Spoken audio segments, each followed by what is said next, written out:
Welcome to web class. Web class में आपका स्वागत है। We are into training and development of software for mutual fund distributors. आज training के बारे में बात करना है। Welcome back. We have seen in the last program different types of risk. Remember that just to give you a preview of all the risk that we have discussed in the last program, that will give you a lot of insight on that. No, remember that we are writing this. One was the interest rate risk. This is very, very important that we should know about the interest rate risk, and today we shall be solving this in terms of numericals as well. This will help you a lot. Now, after interest rate risk, we saw the reinvestment risk. We will not have a numericals today on this reinvestment risk, but of course, this is a very, very important concept. That is what we will explain you a little bit in terms of immunization, a concept of debt market. A little bit of theory will be there, so this has to be explained. Then third, we saw the other day credit risk. This is also an important, very, very important one. And fourth, we saw their downgrade risk. This we saw. This is a very important one. And then another one, fifth, we saw as the default risk.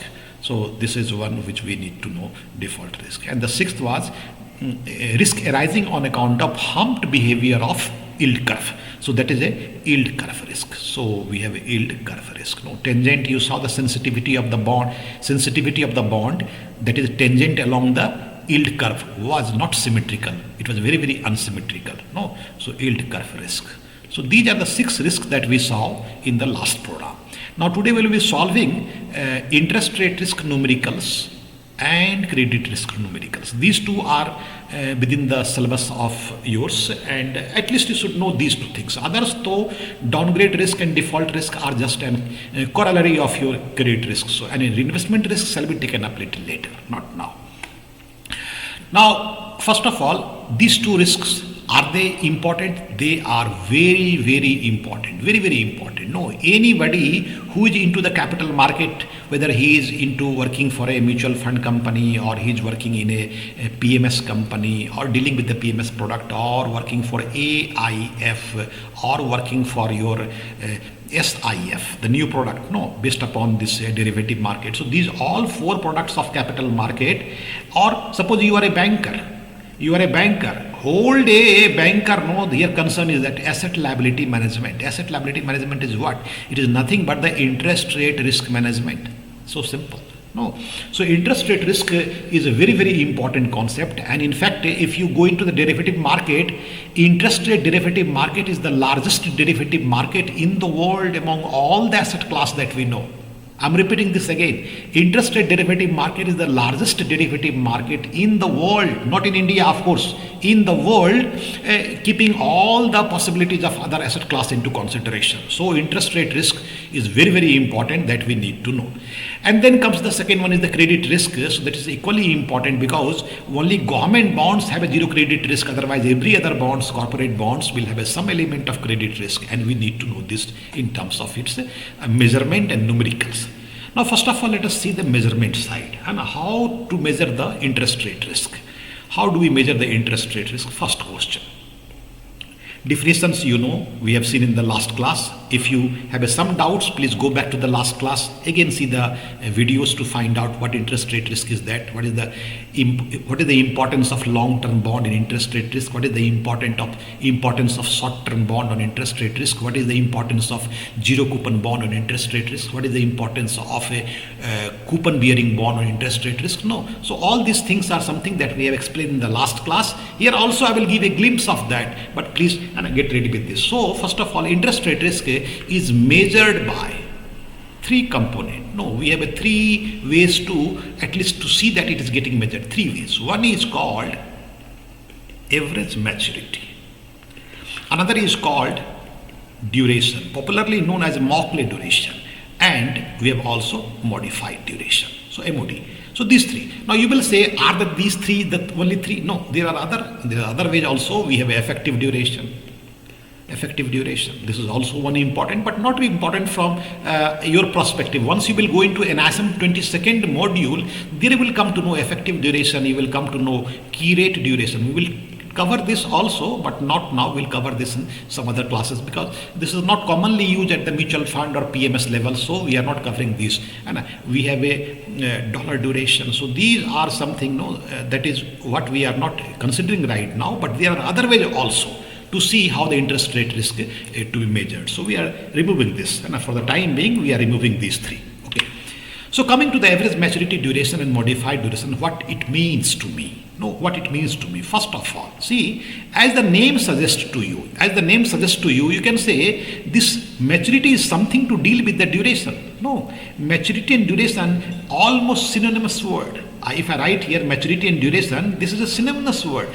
It looks to be very simple. So when we say about interest rate risk measurement, a loan maturity is not sufficient. So if I say a loan maturity, it is grossly insufficient. That is why average maturity is just an indicator. It is not an measurement. I am writing here, it's an indicator. It is not an measurement. It is not a measurement. Why? Because you considered only the maturity. There are two components in any bond. Remember, go to the class number 1. Introduction of a bond. There are two components in the bond. One is the bond's maturity and one the bond that it is paying in the form of coupon. Both will have an impact on the interest rate risk. Coupon, I am writing here, coupon and maturity. Both will have an impact. So in the case number 1, what you saw that only maturity is considered. That is why we said it is not an measurement. It is just an indicator. Fine, so just leave it. It is not an measurement, so just leave it. From the numerical aspect, we just leave it, drop it. Come to the duration. What is this? Yeah, this is an approx measurement. This is an approx measurement. How? We will explain this. Approx measurement is what? Because it considers weighted average maturity. Now understand this sentence. Meaning of these three words. Maturity, of course, you will say a bond have a maturity, and average means what? A portfolio will have a several bonds. A portfolio have got several bonds, so a bond will have a average maturity because so many bonds. So instead of maturity, we are going to use average maturity. But what is this weight stands for? Weight of what? Hello, weight of coupon is to be considered. Weight of coupon. That means what? Higher coupon, higher weight. That means lower duration. So I write it here. I write it here. This will give you complete understanding. If I say higher coupon, look at this and remember this also. Higher coupon, that means higher weight. Yes, higher weight. And that means lower duration. And if I say lower duration, that means what? That means lower interest rate risk. This sentence is to be considered always sacrosanct for you. In all the cases to come, this has to be. So that means if you have a higher coupon bearing bond having higher coupon, so the duration comes little smaller and smaller. Why? Because you are getting the capital in the form of incremental capital in the form of coupon. The early you retrieve your capital, the less risky it becomes for you. In fact, one of the definition of interest rate risk is like that, or duration is like that, the time in which you get back your capital in the form of incremental coupons. Time in which you get back your capital in the form of coupon, incremental coupon. So if a bond is having zero coupon, oh my God, it is the highest risk. Because zero coupon means zero weight. Zero means zero weight. So I write here, if zero coupon, if bond has got zero coupon, that means it will have a zero weight. So what happens? When you have a zero weight of the coupon, then the duration will be equal to maturity. Yes. And that is where you have a very, very high interest rate risk. So it leads to high duration and high interest rate risk. High interest rate risk, you can see. So coupon, the impact of coupon on the interest rate risk calculation and understanding is very, very important. And that is why a zero coupon bond is more risky, more interest rate risky compared to coupon bearing bond. In the coupon bearing bond, lower coupon will be more risky. So I should write here for your convenience, lower coupon will be more risky than higher coupon bond. Higher coupon bond will be less risky. So this is the one understanding of coupon, and we brought here the concept of weighted average maturity where the coupon is considered. Fine. Now this is duration and this is modified duration. So you will say the difference between these two. I wrote here it's approx measurement of interest rate risk, and I write here about modified duration. It is a accurate measurement of interest rate risk. So the difference now is obvious before you is that duration, which is Mockler duration, I write here Mockler duration. So it is a approx measurement of interest rate risk, and modified duration is the accurate measurement of interest rate risk. Now, very important thing is the difference between these two. See, difference is this. When you write the weighted average maturity is the nothing but duration, so you will write again here also weighted average maturity. No difference here, but the actual difference happens in the compounding, in the course of compounding. That means what? In the course of compounding. If you say that coupon is getting compounded on annual basis. If the coupon is getting compounded on annual basis, that means this is nothing but the measurement of duration. No, this is nothing measurement of duration. But if the coupon is getting compounded on the continuous basis, this is the difference between these two. Continuous basis means compounding at the every interval, every moment. No. So when coupon is getting compounded on annual basis, that becomes your duration. And when coupon is getting compounded on a continuous basis, that becomes modified duration. No. So interest rate risk and its relationship with the duration that's a measurement, and this is to be explained like that. Now, the one question that you should know is that modified duration is of course an accurate measurement of interest rate risk, but it is applicable only for a small change. A small change, not for the large change. Not for the large change in interest rate. Okay, in the interest rate. Now I am using the word interest rate. No, go back to the previous video and find out the relationship between interest rate and the yield. Correct? No, in the previous video we explained you where do we use the interest rate, where do we use the yield. No, but here we are using interest rate. So what happens is that continuous accurate measurement, that is the modified duration of interest rate risk. Modified duration is accurate measurement only for a small change in interest rate. If you have a higher change in interest rate, then this is also not accurate measurement. So what happens then? Concept of convexity comes into picture.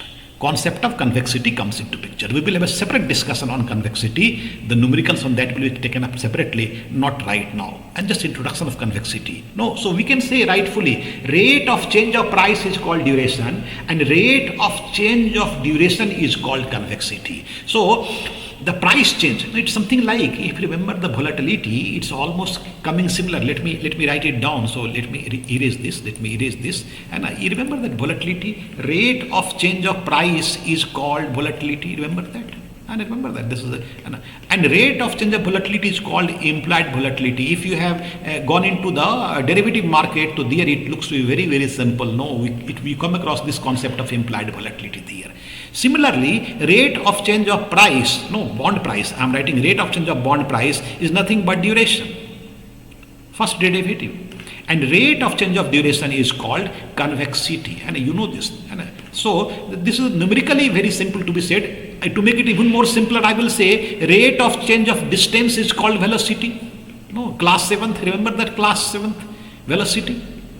And rate of change of velocity is nothing but accelerations. So it's a second derivative. So almost what you learn in class 6, the same is getting replicated here also. So nothing, not a big deal. Only thing, this concept seems to be a little new. So how does this duration and convexity looks to me? Let me show you how does this looks to you, and then we'll go to the numericals. So you will say, if I draw this graph, again the same graph, and you will say, I draw this graph. It's a bond price, and this is the bond yield, fine.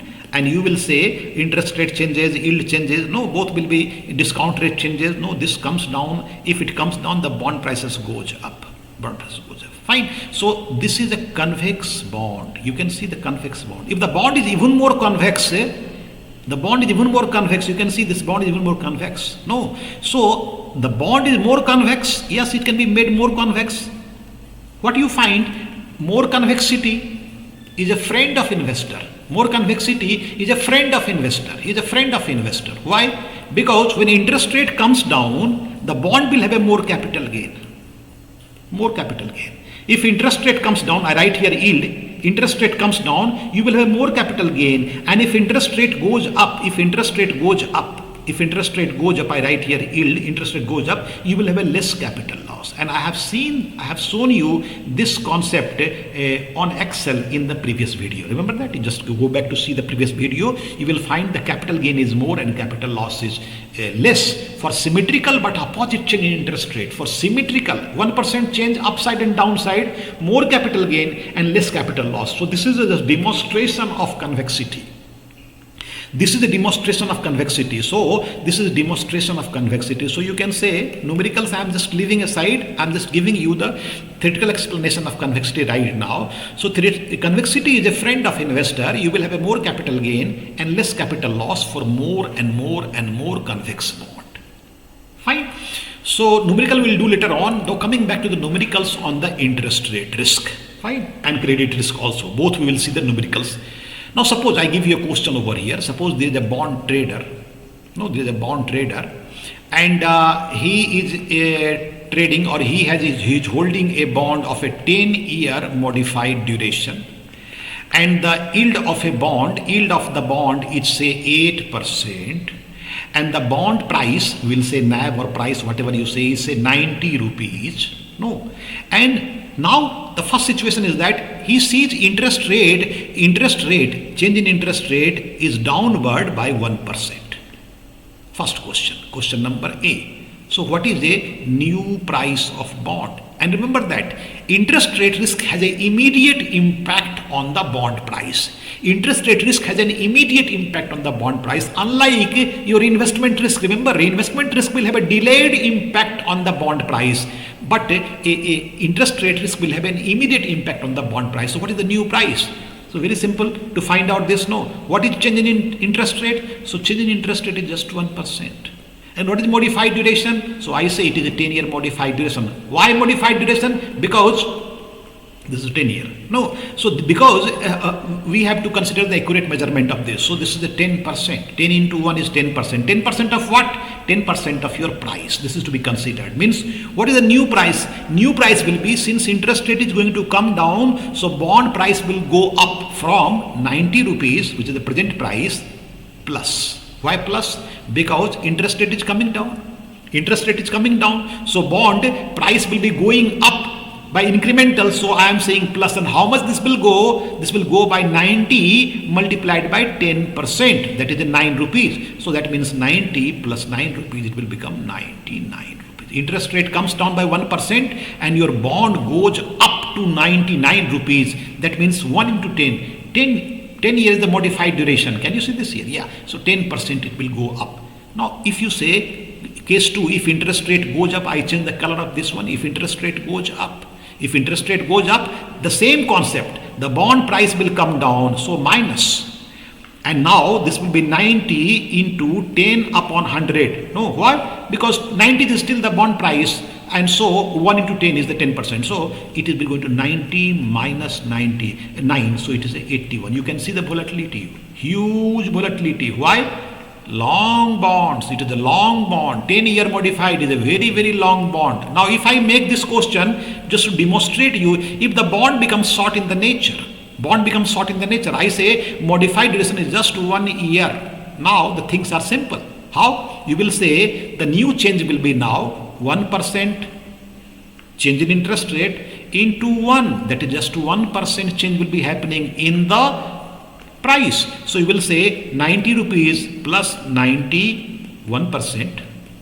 That is just 90 paisa. So 90 rupees, 90 paisa. And suppose if interest rate goes up, then you will have a minus. If interest rate goes up, bond price will come down. So 90 of 1%. So that is the 0.90. So this will become 89.10 paisa. Look at the volatility here. Look at the volatility. Why? Because your modified duration has come down significantly. Look at the volatility. Very, very low, very, very small volatility. Because modified duration has come down significantly. And look at the volatility here. Oh my God. It's a huge. Why? Because modified duration is 10 years we've considered over here. No. So what it gives you an idea, and you will solve so many questions on this. You go into the mock test at WebClass.in and log into there for a mock test and take as many mock tests as you want. There will be so many questions on this. But before that, you understand this, that if interest rate is going to decline in the market, suppose the bond trader has a view, oh my God, interest rate is going to decline in the market. In that case, he should have a higher capital gain. He should go for higher capital gain, and he is going to buy long-term bond portfolio, long modified duration bond portfolio. Why? Because interest rate is going to come down. His research. Now, if you say no, interest rate is going to go up, then he will go for short-term bonds so that his losses are very less, insignificantly low. Correct? Na? So that is nothing but interest rate risk management. And whether you are in a mutual fund segment, or you are in a SIF segment, or you are in a PMS, or you are in a AIF segment, or you are in a banking division, everywhere you will do this asset liability management. This is nothing but the interest rate risk management. The second is the credit risk. How does this look like? Let us make this graph again back to the same graph that we explained earlier, and I draw here. It's a yield to maturity graph. Remember that, Y to M, upward sloping curve. I write this always as a practice for you to also think in the same manner, so that it becomes easier for you to understand. So it's an upward sloping curve, yield to maturity. So you say it's a sovereign bond. Yeah, it is a sovereign bond. And then you have a AAA bond. It's a AAA bond. Then you have a AA bond. Then you have a AA bond. Correct? Then you have a AA bond. Then you have a single A bond. Correct? And then you will say, oh my God, there is a yield spread. Yes, there is a yield spread. No, there is a yield spread.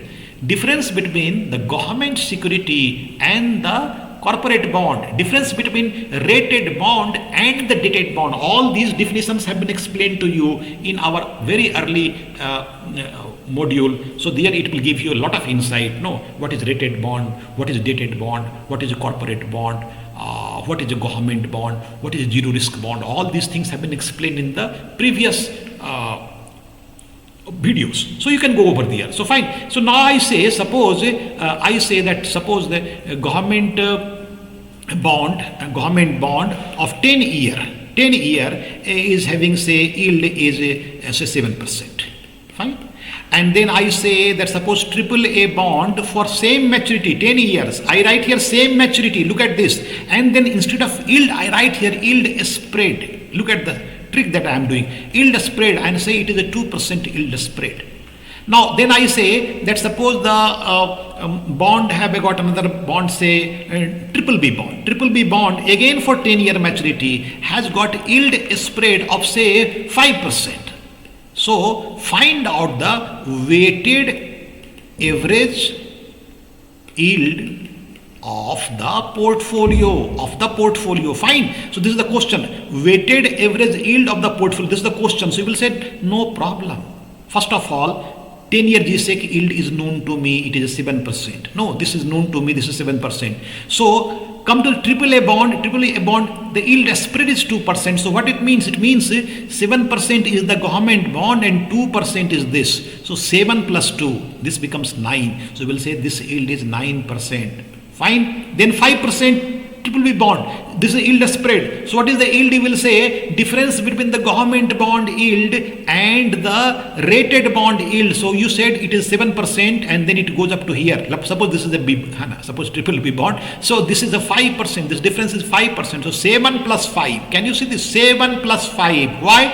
Difference between a rated bond and the government bond for given same maturity. 10 year is the maturity. So it is all the same. So 7 plus 5. So that is a 12%. Now the things are before you. This was say 50%. This was say 30%. This was say 20% bond in your portfolio. So weight is now known to you. I will do like this: 50% of 7, 30% of 9, and 20% of 12. And you could able to conclude this is nothing but 3.5% solve it, 3.5% solve it, and this is 2.7% plus this is 2.4%. If you add all these three together, 3 plus 2 is 5, 5 plus 2 is 7, 7 and 7 and 5 plus 7, 12 and 4, 6, this is 6, and 3 plus 2 plus 2, 5, 7, this is 8.6%. So the yield, the weighted average yield, and I just added it here, and just check it, if I'm not making mistake, no, 2 plus, this is a 5.1 and 8.6, correct, it is done rightfully. So weighted average yield of the portfolio is a separate weight. Look at the weight, this is a weight. This concept is important. You must understand the concept of weight. It will come very handy to you when you will go into a standard deviation measurement, when you will go into beta measurement. Everywhere this weight concept comes. Wherever you go into portfolio, the concept of weight will come. Fine. So weight is written over here. How much percent is the triple B bond in the portfolio? 20%. So 20% of 20% of this 12% yield. 20% weight of 12% yield, 30% weight of 9% yield, and you solve this is 8.6%. So like that also, so many questions are there in the WebClass.in mock test. You go there and try to solve these questions. You will find these mock test very handy, right? So this is interest rate risk measurement and the credit risk measurement. And last, a small concept on the interest rate risk. And just a brief idea on this interest rate risk and the reinvestment risk relationship. I say relationship, reinvestment risk relationship. These two works in opposite direction. These two works in opposite direction. Why? Just look at this. And in Excel, I have shown you how does this work. Here, I will show you demonstration of how actually we have to make interpretation of this. You see, this is a bond.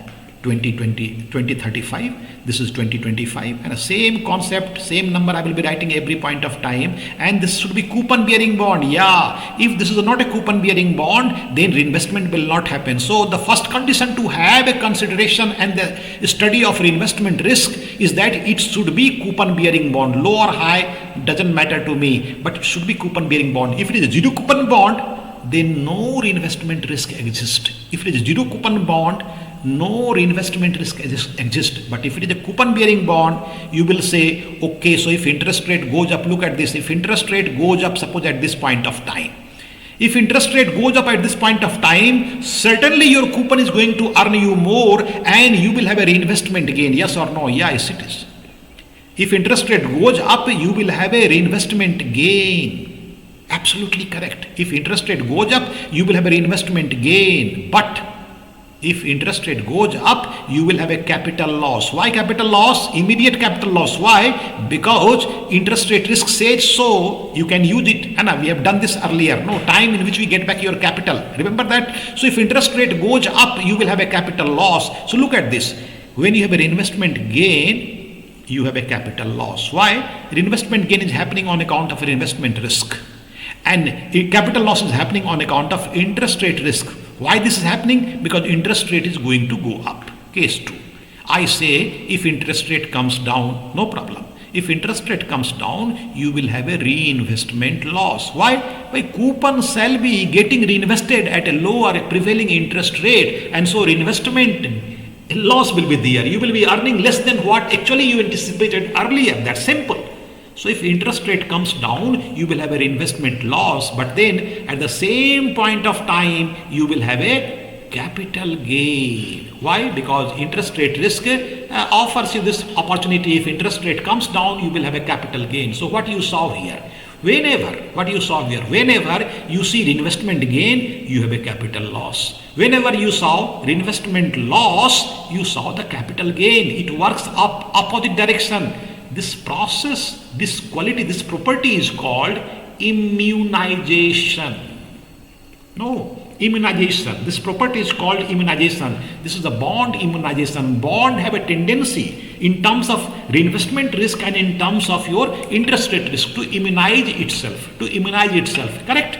So bond have this property. So in a sense, I have given you a small understanding in terms of theoretical understanding of two new concepts. One is the convexity and one is the immunization. We will do numericals on these two topics, not now, because this is something that we explain in NISM 22nd number module or in higher end bonds. Actually, this is practical bond. When you actually go become dealer in the bond market or you become fund manager in the bond market, you have to consider these two aspects with a lot of importance. Bond convexity and bond immunization. But right now, theory will suffice the requirement of you. Fine. So these are the two concepts. So this is the risk and their measurement and few numericals. To practice more numericals, visit us at WebClass.in, take mock test, and there you will have all the questions related to these two topics. Okay, done. Thank you. You can visit us at our website WebClass.in or at our research website research.webclass.in. You will get a lot to know about mutual fund schemes research. We also develop mutual fund distributors websites, and you can see it on mfd.webclass.in. You can write to us at my mail ID sanatbharadwaj@gmail.com. You can also write at services@webclass.in. My number is 8910492919.